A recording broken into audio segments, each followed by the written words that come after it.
Nous parlons souvent ici de comment structurer les équipes à l'image de l'entreprise et des équipes pouvant réaliser le développement nécessaire des applications. Mais si la loi de Conway nous dit que les entreprises créent des systèmes à leur image, on oublie que bien souvent les systèmes ont eux aussi un impact sur l'entreprise. En apportant des outils, des moyens, mais aussi des contraintes, la tech change les organisations qui l'utilisent. Mais alors, jusqu'où ces changements vont-ils ? À quel point peuvent-ils être anticipés ou doivent-ils être subis ? Et surtout, sont-ils vraiment à l'avantage de l'organisation ou de la tech ? Pour répondre à ces questions de changement, je ne reçois pas Darwin, mais il s'y connaît en transformation due à l'environnement. Frédéric, bonjour. Bonjour. Cosa Vostra.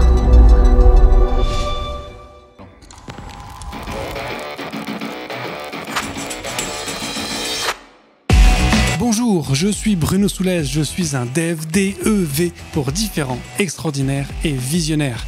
Bienvenue dans If This Then Dev, le podcast qui veut résoudre le problème avant de passer au dev. Chaque semaine, je recevrai un expert pour décoder un sujet ou une tendance de notre formidable métier d'artisan du numérique. Sans en faire un tuto, nous parlerons d'une techno ou de notre quotidien de dev. Une discussion sans boucle, sans condition, mais compilée, afin d'en comprendre tous les éléments avant de passer au dev. Ce podcast est une production Cosa Vostra, où nous codons comme nous accompagnons nos clients, en étant différents, extraordinaires et visionnaires.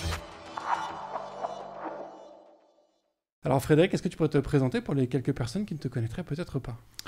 Bonjour, donc je suis Frédéric Charles, je suis directeur de la stratégie digitale et innovation de Suez Smart Solutions. C'est l'entité numérique du groupe Suez qui opère dans l'eau et dans les déchets en France et à l'international, pour le compte des collectivités locales et des entreprises. Et je suis plus en charge à la fois de l'animation, de la co-construction et de l'innovation avec les collectivités territoriales et du pilotage, du développement de tous les portails à destination de ces collectivités où elles vont retrouver toutes les données de Suez pour travailler avec Suez ou suivre ou contrôler les contrats qui nous sont confiés. Ok.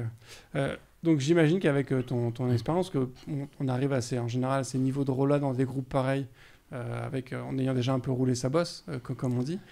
J'imagine que tu as été amené à mettre en place des organisations, des systèmes, des applications, tout un tas de choses. Tu as dû voir aussi beaucoup de changements au fil du temps.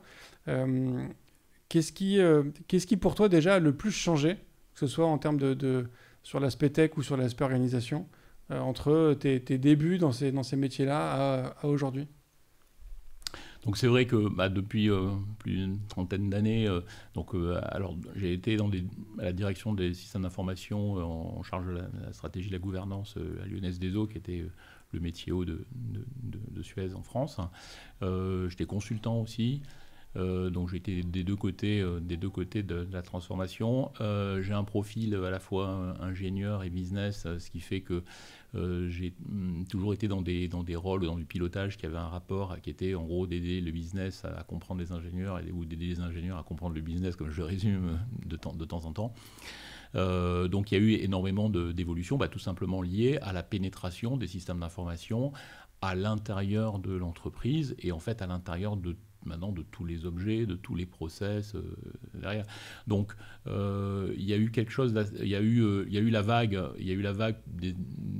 sur lequel j'étais un peu moins impliqué, mais du business process reengineering qui était donc la prise de conscience que les entreprises ont des process, qu'il faut les maîtriser, et les systèmes d'information sont venus supporter ces processus. Ça a été la grande vague des ERP, c'est là que ça s'est bien développé. Donc à ce moment-là, on avait déjà un lien entre le système d'information et l'organisation. Ça a commencé à apparaître à ce niveau-là. On avait le système d'information avant qui automatisait les bulletins de paye, et après on avait le système d'information qui commençait à automatiser des processus RH. Donc les ERP, ils ont grandi. Donc Enterprise Resource Planning, c'est la planification des ressources de l'entreprise dans tous les domaines, les achats, les RH, la finance. Donc on voit bien le lien. Donc l'informatique a été tout le temps intimement liée. D'ailleurs, je me rappelle d'un débat à une époque qui était de savoir si on parlait de la DOSI, de la direction de l'organisation et des systèmes d'information, ou on parlait de la DSI, la direction des systèmes d'information. Donc ce sujet-là, il a déjà existé. D'ailleurs, le mot DSI lui-même, avant on parlait data processing, le mot DSI est arrivé quand on a commencé à comprendre que toute l'automatisation qu'on faisait avait un lien avec un système, et donc c'est là qu'est apparu le mot système d'information. Donc ça a toujours été intimement lié, et au fur et à mesure que l'informatique s'est immiscée dans les différents domaines de l'entreprise, jusqu'à ses moyens de production, puisqu'aujourd'hui les usines sont automatisées, on a cet impact, et forcément, un peu comme on va dire des formes de mutantes apparaissent forcément, où on est un petit peu humain, un petit peu numérique, et réciproquement un peu numérique, un petit peu humain. Donc on a de l'humain augmenté et du numérique humanisé. Il y a une symbiose qui se crée. La tendance, on la voit comme ça. Alors moi, j'ai commencé à baigner dans ces systèmes aussi il y a un petit moment maintenant. Moi, ce que j'ai vu effectivement émerger, c'est SAP, qui a pris beaucoup de place dans pas mal d'entreprises. On était effectivement sur des systèmes très lourds, ce qui est moins le cas aujourd'hui. On a quand même tendance à éviter ces applications hyper fastidieuses. Mais ce que j'ai trouvé intéressant avec SAP, au-delà de leur business model qui consiste à faire travailler quand même beaucoup de consultants pendant très longtemps à des prix parfois exorbitants, c'est qu'ils ont effectivement un système qui permet de faire beaucoup de choses, qui vendent comme étant capable de s'adapter à tous les process de l'entreprise. Moi, j'ai reçu à ce micro un très bon ami à moi qui a été consultant SAP pendant longtemps et qui explique que, en fait, certes, SAP peut s'adapter à beaucoup de process, mais il y a quand même des process qu'il faut adapter à l'outil en tant que tel. Donc, il y a un choix qui a été fait par le management de l'entreprise et il y a beaucoup de gens qui sont impactés derrière parce qu'en fait, l'outil oblige un changement d'organisation de l'entreprise. À quel moment il y a eu ce shift de se dire... en fait, l'outil ne s'adapte plus à l'entreprise, c'est à l'entreprise de s'adapter à l'outil. Donc effectivement, c'est adopt ou adapt. En anglais, ça marche bien, les deux mots. J'adopte le RP, soit j'adapte l'organisation. Alors, il faut voir qu'il y a eu, les ERP, ils ont eu une deuxième vague qui correspond au bug de l'an 2000 et à 2001, le passage à l'euro, qui font que un certain nombre de systèmes qui avaient été développés par les entreprises, notamment autour de leur comptabilité, devaient être remplacés dans des temps très très courts. Donc en fait, il y a eu quand même à ce moment-là une vague de normalisation qui a été très très forte, qui a été engagée. Et voilà. Et puis deuxièmement, il y a quand même une pensée managériale qui est d'ailleurs peut aller à l'encontre de l'agilité, qui est de dire ok, on va massifier parce que c'est toujours plus simple de gérer la même chose partout. Que de regarder les conditions particulières. Et il faut trouver le juste équilibre. Et peut-être que justement l'horizon de temps peut faire ça, peut aider. Donc en fait, c'est un peu ça la problématique qui doit être gérée, quoi.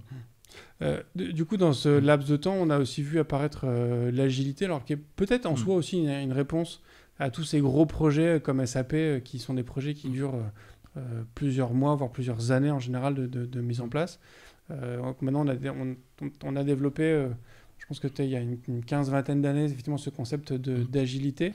Est-ce que pour toi, cette agilité, ça a été un moyen de délivrer plus facilement effectivement un service informatique, enfin pas au sens organisation, mais tu vois, un service rendu à l'utilisateur, ou ça a été un moyen, un contrebalancement de ces énormes projets qui devenaient absolument ingérables?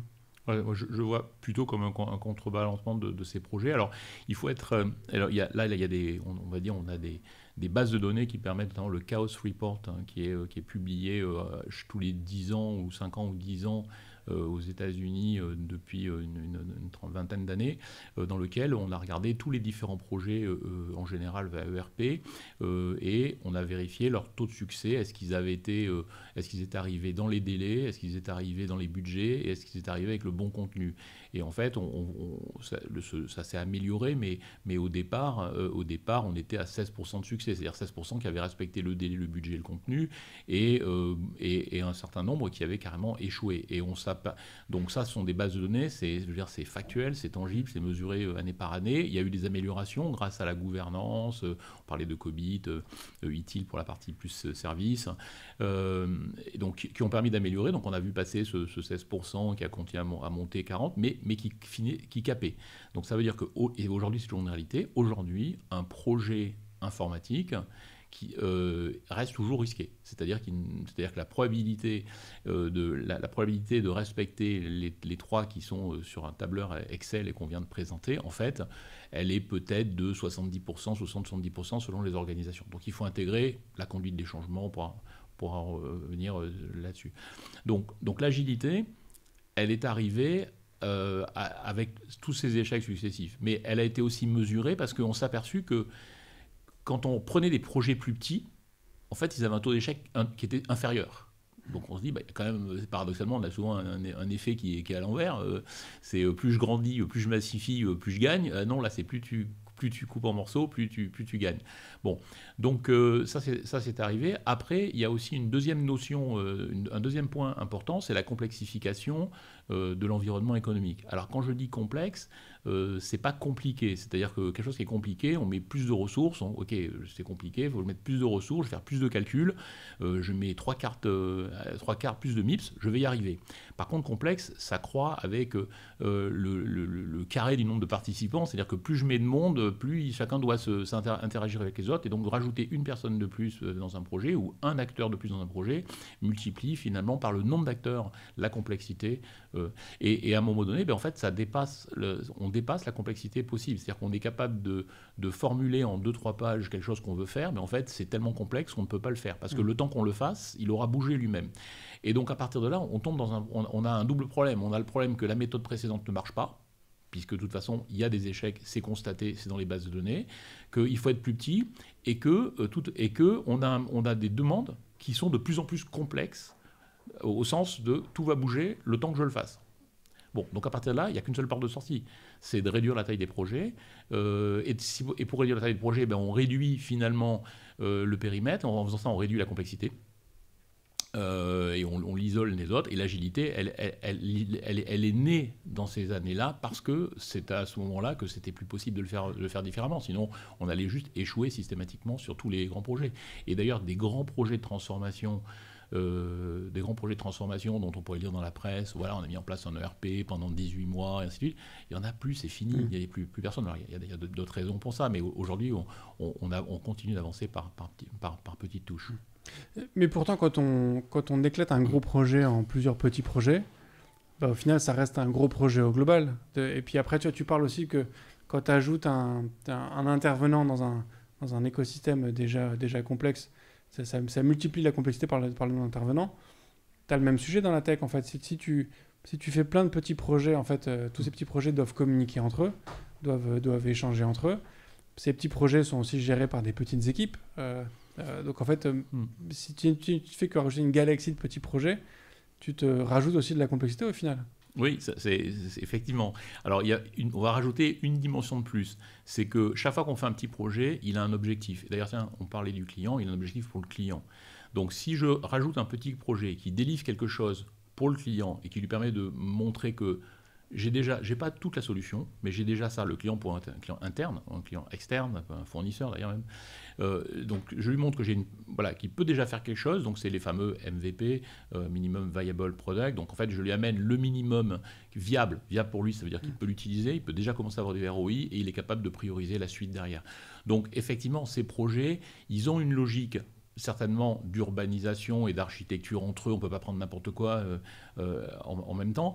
Donc oui, il y a forcément de l'architecture et il faut bien les découper, mais il y a aussi le fait que chaque morceau doit avoir un sens et permet de délivrer quelque chose. Et en faisant ça, à ce moment-là, on réduit finalement la complexité en mobilisant les équipes sur 1, 2, 3 finalités qui sont très simples, une par une, et ça va aussi amener un deuxième élément, c'est qu'on n'est pas un pion dans une grande méthodologie. En fait, on a un acteur dans une équipe qui délivre quelque chose et qui a une satisfaction à la fin de sa délivrerie. Et ça, moi, je l'ai vraiment mesuré, je l'ai vraiment constaté.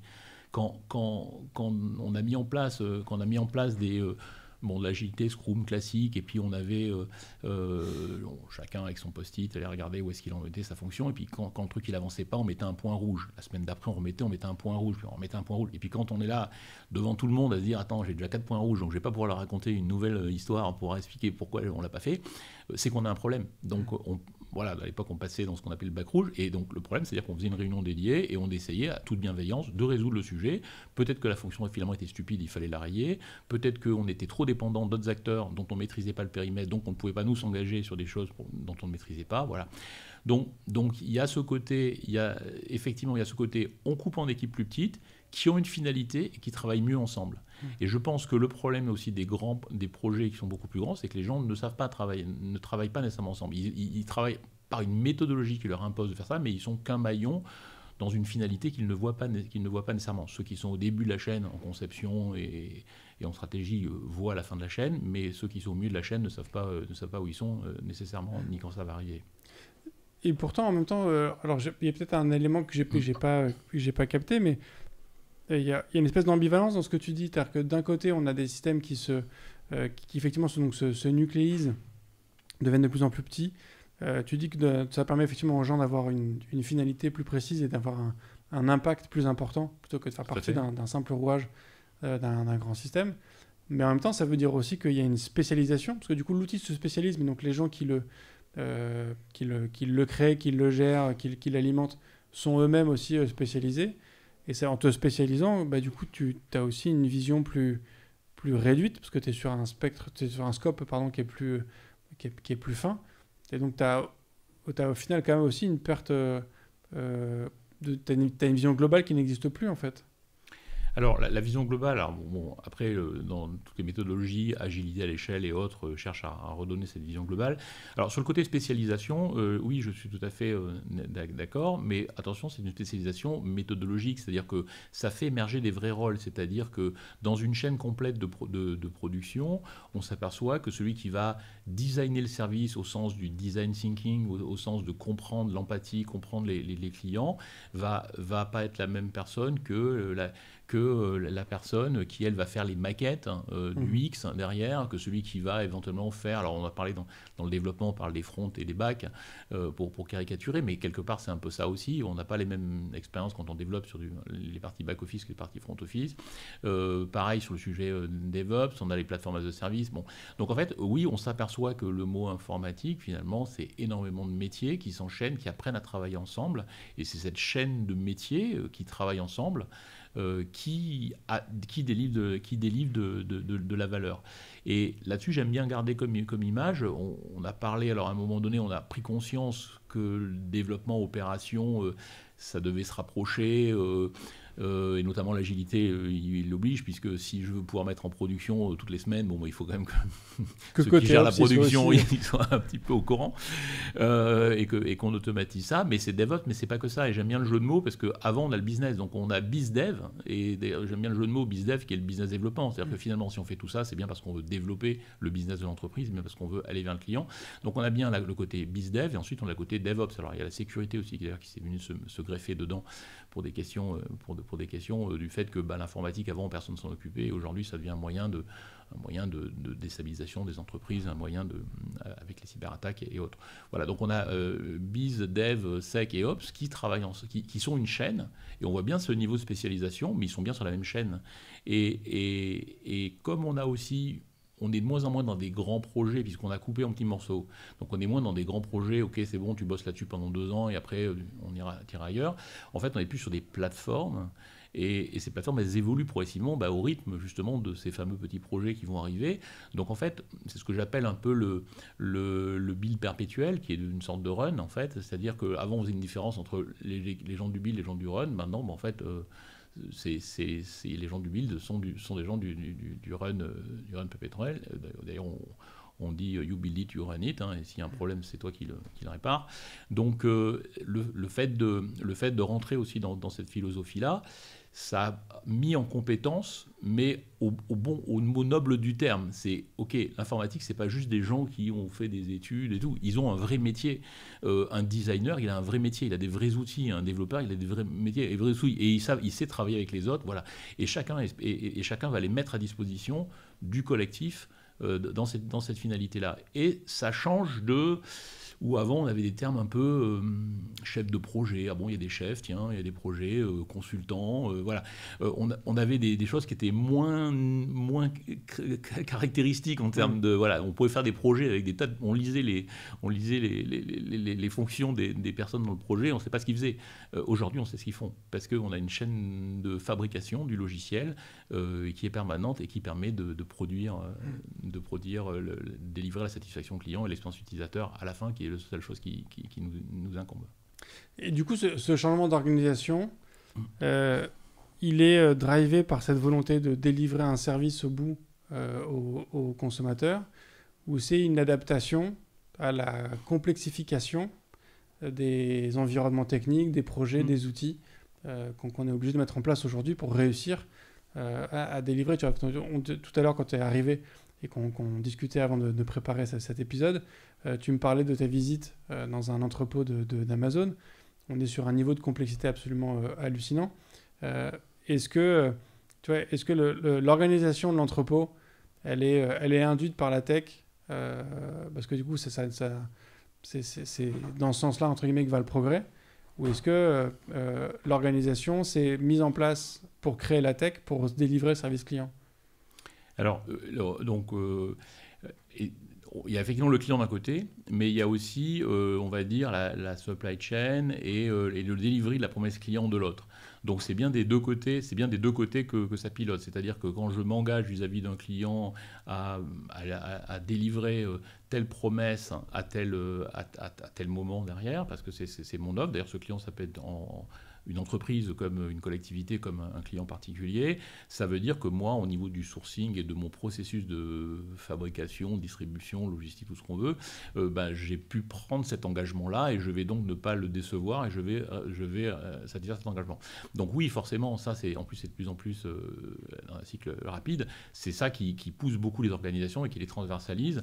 Pour reprendre l'image de l'ERP, l'ERP avait poussé une vision où on mettait tous les modules de l'entreprise dans le même système d'information et on allait tout gérer. La réalité aujourd'hui, c'est pas celle-ci. On voit que les modules de supply chain et de CRM quittent l'ERP. D'ailleurs, il y a de très beaux succès de sociétés qui ont lancé juste un logiciel, Talent par exemple, sur un process, le recrutement, et ainsi de suite. Voilà. Ce qui montre bien que la vision globale tout intégrée, elle est en train de disparaître. Ça ne change pas la valeur de l'ERP, mais elle est plus derrière. Donc on est dans cette logique-là, qui est d'arriver à délivrer la promesse client, et donc il faut à la fois s'intéresser à la supply chain et à la partie interface client, site internet. Alors, c'est ce qui drive le plus. Mais oui, la technologie, le niveau de technologie pour rester dans la course montant, là je vais prendre une banalité que tout le monde doit se poser en ce moment, c'est comment je vais intégrer le chat GPT dans mes process et des modèles d'IA.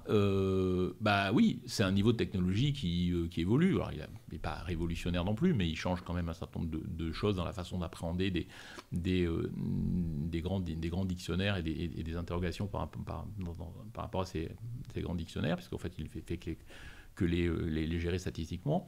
Mais donc, ça, c'est disponible. Si mes concurrents commencent à l'utiliser et arrivent à modéliser, j'en sais rien, l'ensemble du vocabulaire, l'ensemble de la connaissance de mon domaine, ils arrivent à en faire une IA, ça veut dire que cette IA, ils peuvent la mettre à disposition de leurs salariés direct dans une oreillette, qui n'auront qu'à poser des questions et qui seront peut-être plus performants que mes salariés. Donc, on voit qu'à un moment donné, oui, il y a des sauts technologiques qui font que si on n'a pas cette technologie-là, on peut être en décalage par rapport, en termes de bénéfices par rapport aux autres entreprises. Et donc là, on est aussi obligé de s'adapter. Donc c'est plus dans ce cas-là que je vois l'adaptation par la technologie, c'est parce qu'il y a eu une rupture. Alors le cloud en a été une, la capacité à avoir de l'information et la capacité de calcul élastique à la demande, là où on la veut, il n'y a pas photo par rapport à celui qui gérait son infrastructure différemment. Donc il y a eu quelques ruptures comme ça, il y en a régulièrement tous les 5 ans. Il y a une rupture.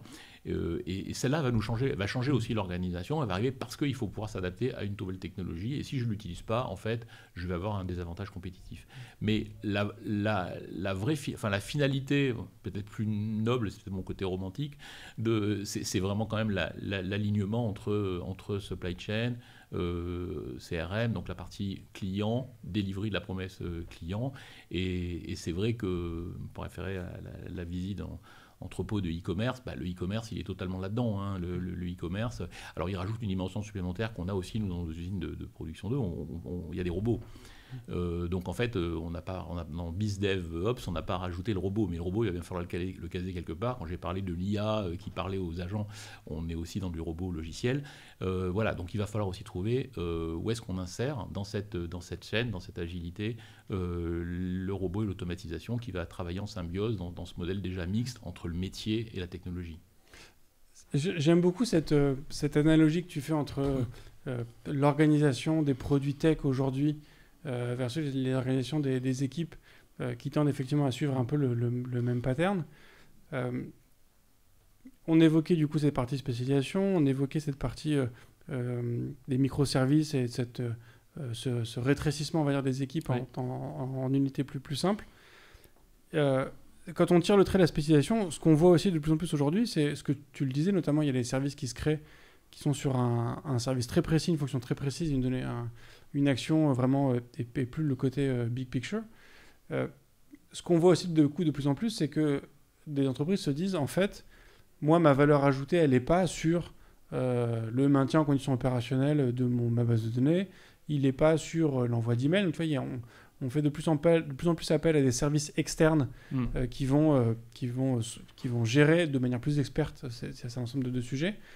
Là, on a vu en fait pendant assez longtemps de grosses entreprises effectivement recruter beaucoup pour répondre à la demande technologique qui était, comme tu le dis, effectivement inhérente au marché. Est-ce que ça veut dire que les équipes techniques dans beaucoup de boîtes en fait vont se réduire, ou plutôt pas forcément que les équipes techniques vont se réduire, mais que la couverture technologique d'une entreprise en interne va se réduire, tu vois, pour la déporter vers des entreprises qui ont cette spécialité, et que du coup tu as des clusters, on va dire, d'entreprises par spécialité qui vont se créer, et que du coup selon ta spécialité tu seras amené à travailler pour tel ou tel acteur, mais plus de manière aussi sans la même porosité que ce qu'on a aujourd'hui. Oui.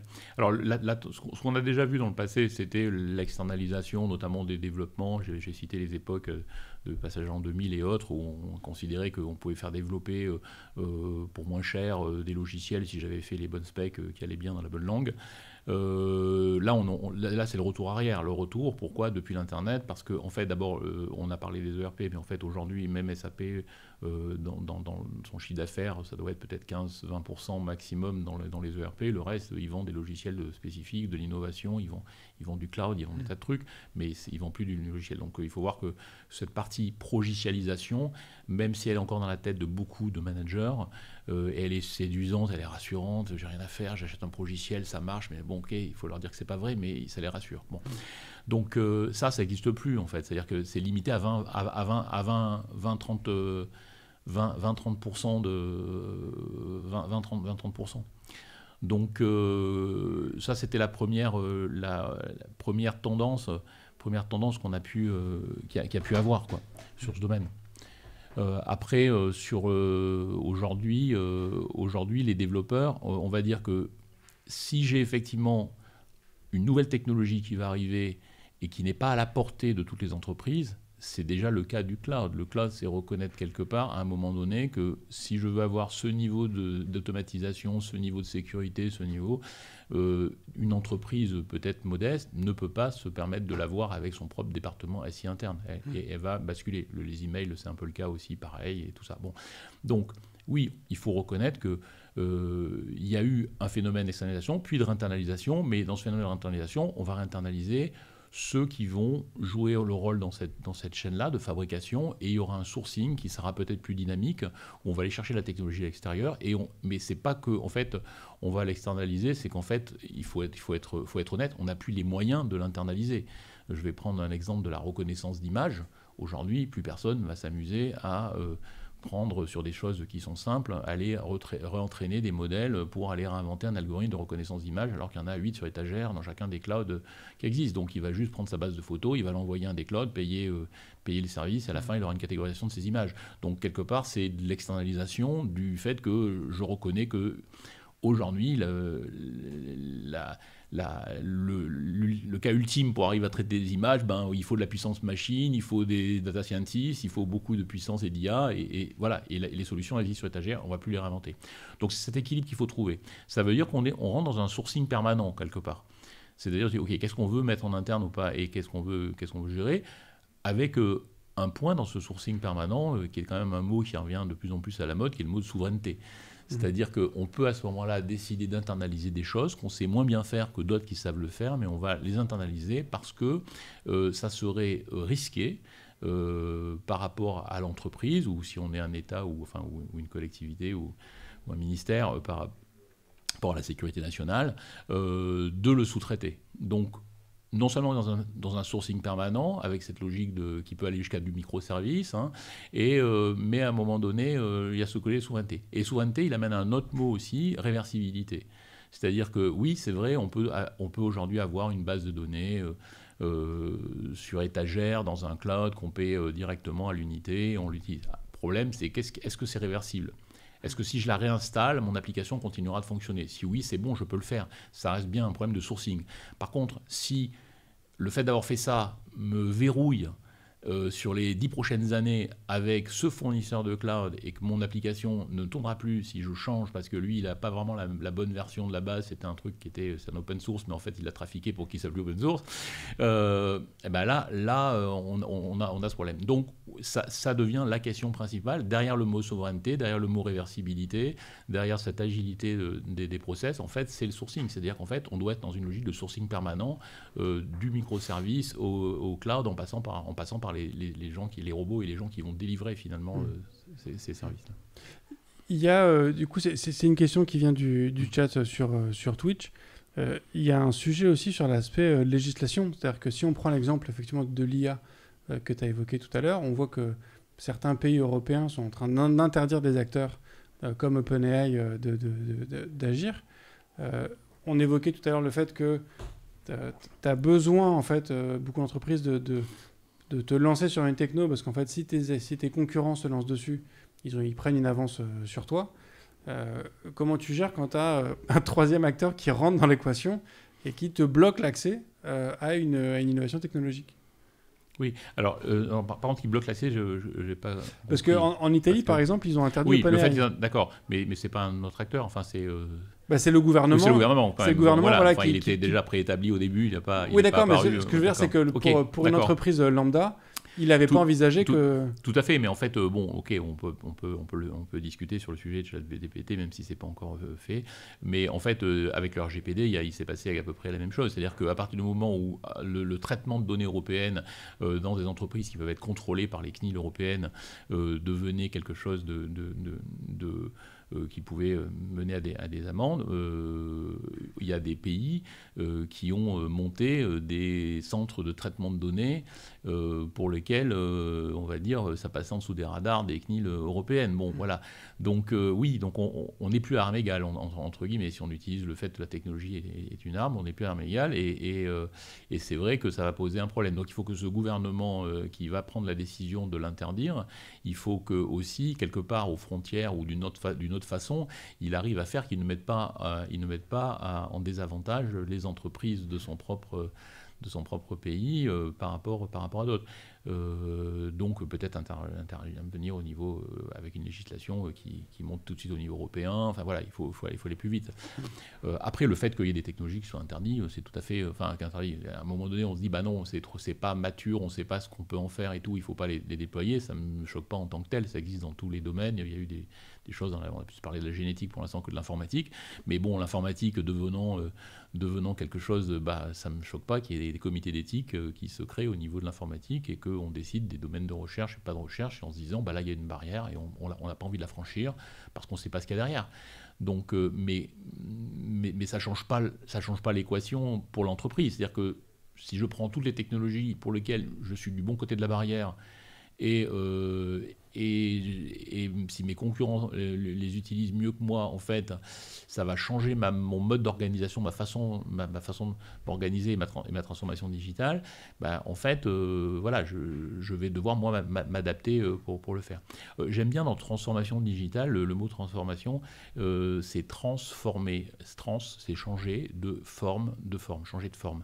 Donc ça veut dire qu'une transformation, c'est bien un changement de forme. Donc c'est pour ça que ça touche l'organisation. C'est pour ça que c'est une vraie transformation. Et je vais me dire des fois de temps en temps en disant, si ça fait pas mal, c'en est pas une. C'est juste qu'on a fait venir des gens, on a fait un rapport, on l'a mis, mais on n'a rien changé. Donc si on change les choses, on se transforme. Donc ces technologies de rupture, de toute façon, vont nous transformer et vont reposer l'équilibre entre ce qu'on va confier en intelligence à une intelligence artificielle et ce qu'on va confier à des salariés. J'ai pas de doute sur les prochaines années là-dessus. Est-ce que du coup, justement, le choix d'une techno, est-ce qu'il y a toujours un impact en fait, sur l'organisation, quel que soit le type de techno et le type de projet, le choix même de la techno va induire un changement sur l'organisation ?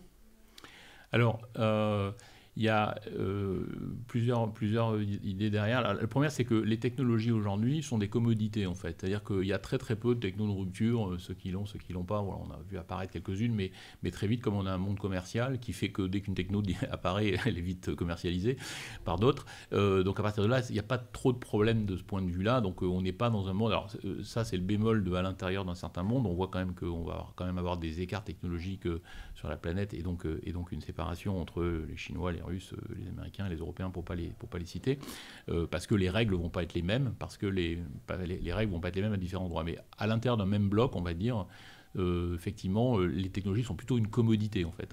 Plutôt une commodité. Moi, c'est plutôt ma vision des choses.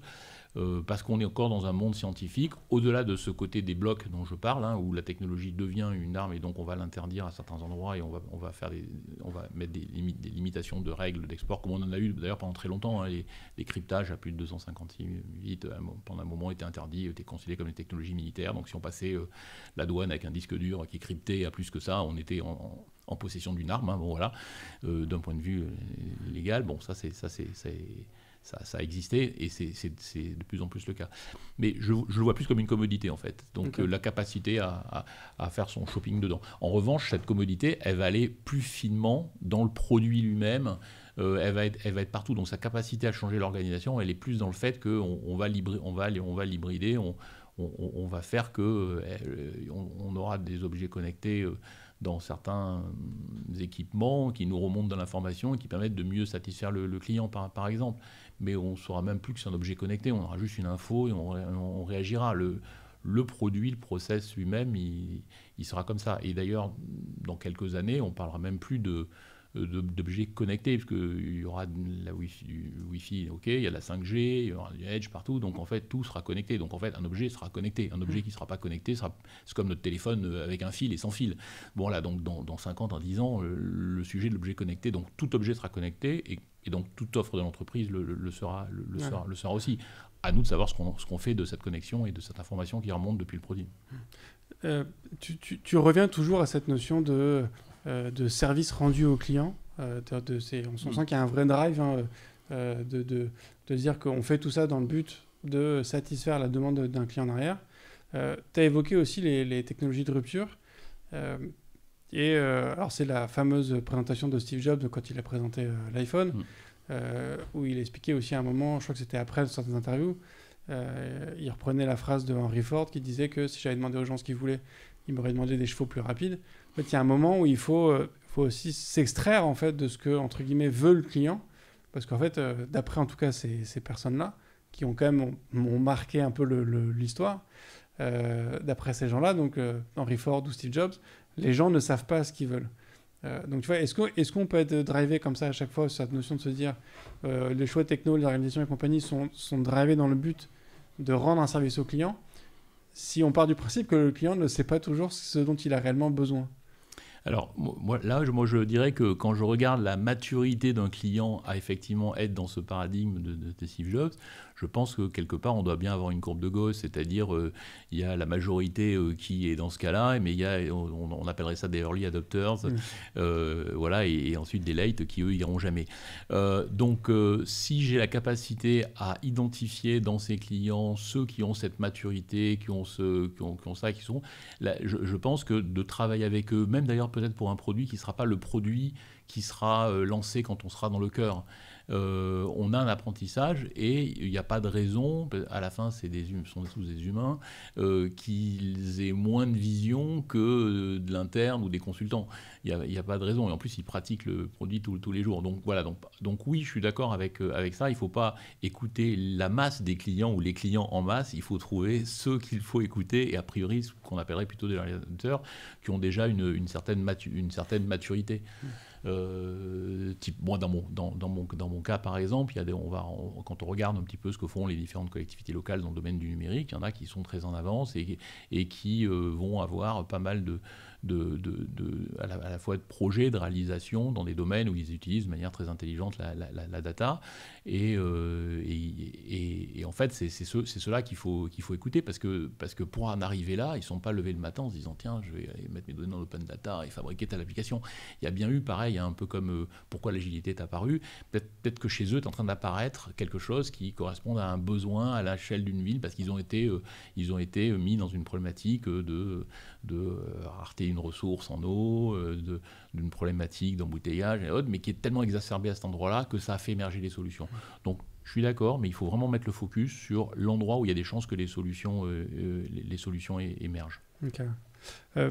Quand on parle on a parlé de plusieurs impacts que la tech a pu avoir sur effectivement les organisations.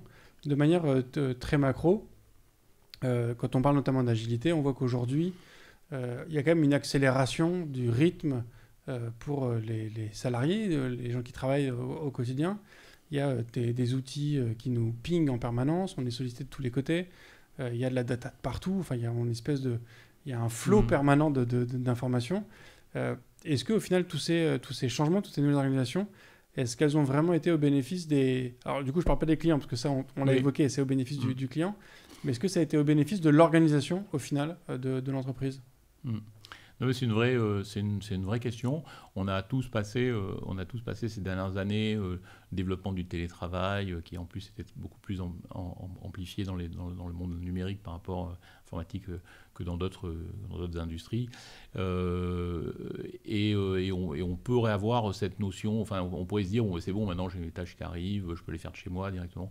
Je pense que ce stress finalement par rapport à cette information, à cette réaction, il doit être équilibré, et cet équilibre-là, en fait, le bureau, le fait que les gens se voient, le fait que dans une OBIA, on a un tableau, on est tous ensemble, on est debout, dans les stand-up meetings, on va interagir même pas longtemps dans la journée, après on va retourner à son poste de travail. Je pense que ça joue un équilibre, et que dans la notion de télétravail,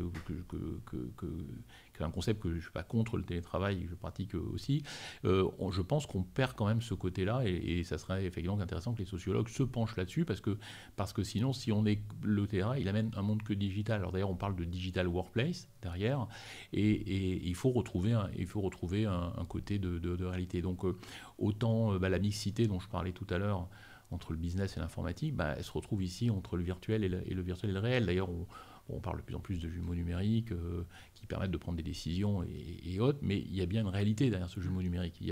C'est le jumeau de quelque chose pour de vrai qui existe, et si je ne l'ai jamais vu et autres, je peux avoir l'impression d'être dans un monde totalement virtuel. Donc c'est un peu... Ça, je le vois, et je pense que d'un point de vue équilibre, on a besoin d'arriver à l'équilibrer. Peut-être que les bureaux jouent le rôle, peut-être qu'on peut le faire différemment, mais oui, la sollicitation, c'est la question qu'on peut avoir à un moment donné. À quel moment on n'est plus dans un jeu vidéo, quoi. On a des trucs qui nous arrivent, on répond, toc, toc, toc, toc, toc, mais à un moment donné, voilà, pour de vrai, il y a une vraie finalité. Et là, je reviendrai bien au client. Et je trouvais ça, un exemple, quand Tesla s'est retrouvé à fabriquer des problèmes de production pour les ciments et tout, puis à un moment donné, ils ont tellement produit qu'ils avaient plein de voitures à livrer, et ils n'avaient pas assez de livreurs. Donc ils ont commencé à envoyer les salariés directement, et directement livrer les voitures chez les clients, et après ils revenaient en Uber. et de temps en temps, et des fois on pouvait même avoir la chance de me faire livrer par Elon Musk. Bon, je trouve ça extraordinaire parce qu'en fait, c'est que le salarié qui a été dans l'usine, qui a travaillé, qui est dans cette usine-là, dans cette production-là, puisse livrer finalement la voiture qu'il a faite à un client et ensuite revenir derrière. Je trouve que ça peut être cet équilibre-là aussi qui est derrière.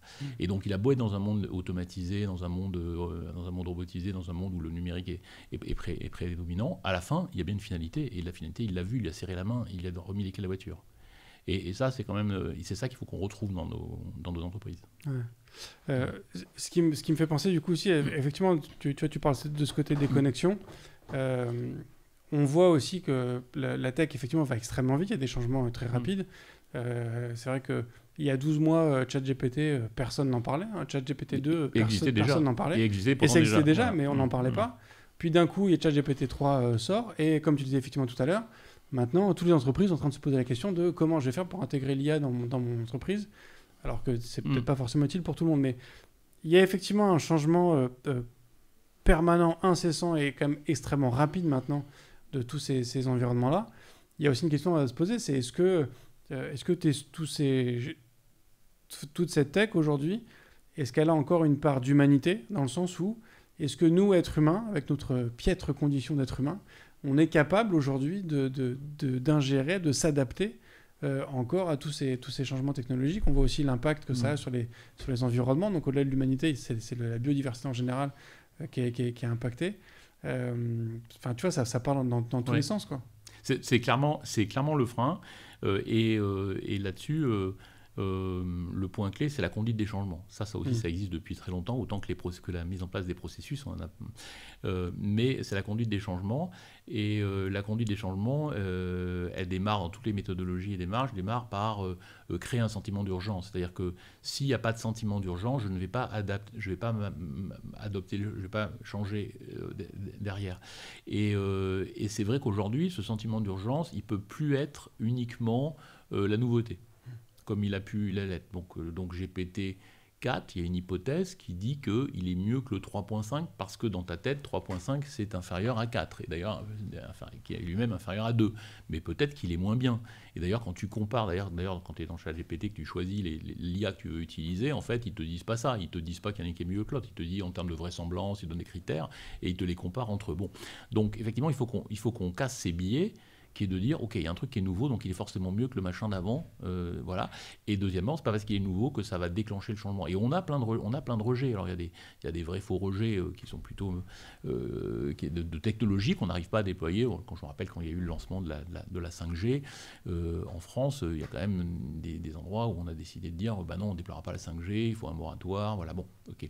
D'ailleurs, on a dit la même chose sur l'IA. Donc ça montre bien qu'il y a des gens qui se posent des questions. Alors tort ou à raison, mais ça veut dire que la nouveauté et la technologie, c'est une commodité, mais c'est tellement une commodité qu'aujourd'hui, la vraie question, c'est plus la techno, c'est est-ce que je vais changer, c'est est-ce que j'ai envie de la mettre en œuvre, et pourquoi j'ai envie de la mettre en œuvre, et quel est le bénéfice qui est derrière.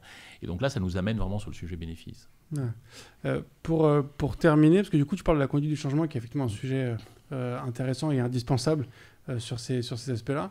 Est-ce qu'on peut dire que même la conduite du changement a été changé par la technologie, par la tech en général? Alors, la conduite des changements, oui, par rapport aux méthodes traditionnelles où on n'était que dans du coaching. Alors, la conduite des changements, c'est la communication, c'est la formation, c'est l'adaptation des métiers, c'est le changement d'organisation. Donc ça pouvait se faire de manière très traditionnelle avec des équipes de consultants.